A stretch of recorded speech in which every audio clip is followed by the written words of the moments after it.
اعوذ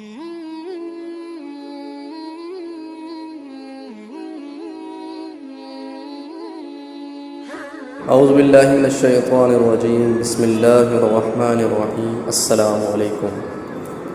آیت الکرسی کا کرشمہ۔ حضرت ابو ہریرہ رضی اللہ تعالیٰ عنہ سے مروی ہے کہ اللہ کے نبی صلی اللہ علیہ وآلہ وسلم نے ان کو زکوٰۃ کے مال پر نگران مقرر فرمایا۔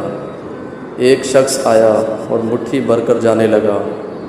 انہوں نے اس کو پکڑ لیا تو عذر کیا کہ میں محتاج ہوں، میرے ذمے اہل و عیال ہیں اور میں سخت حاجت مند ہوں۔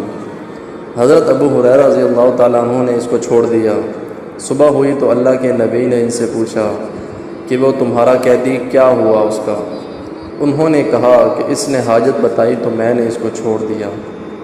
آپ نے فرمایا کہ وہ دوبارہ آئے گا۔ چنانچہ وہ دوسری رات بھی آیا اور مٹھی بھر کر جانے لگا تو حضرت ابو ہریرہ رضی اللہ تعالیٰ عنہ نے پھر اس کو پکڑ لیا۔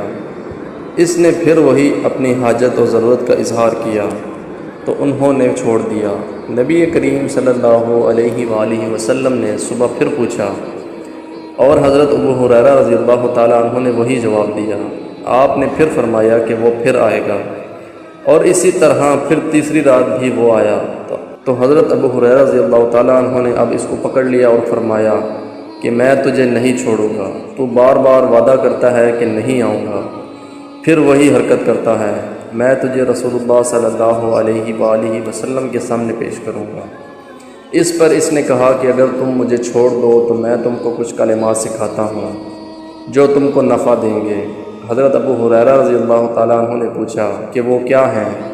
تو کہا کہ جب تم اپنے بستر پر جاؤ تو آیت الکرسی پڑھ لو، تمہارے لیے اللہ کی جانب سے ایک محافظ مقرر ہو جاتا ہے اور صبح ہونے تک شیطان تمہارے قریب نہیں آ سکتا۔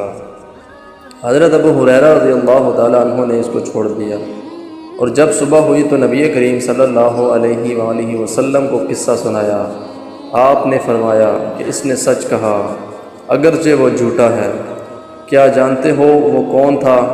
حضرت ابو ہریرہ رضی اللہ تعالیٰ عنہ نے کہا نہیں۔ آپ صلی اللہ علیہ وآلہ وسلم نے فرمایا کہ وہ شیطان تھا۔ اللہ تعالی ہم سب کو آپ صلی اللہ علیہ وآلہ وسلم کی مبارک نقش قدم پر چلنے کی توفیق عطا فرمائے۔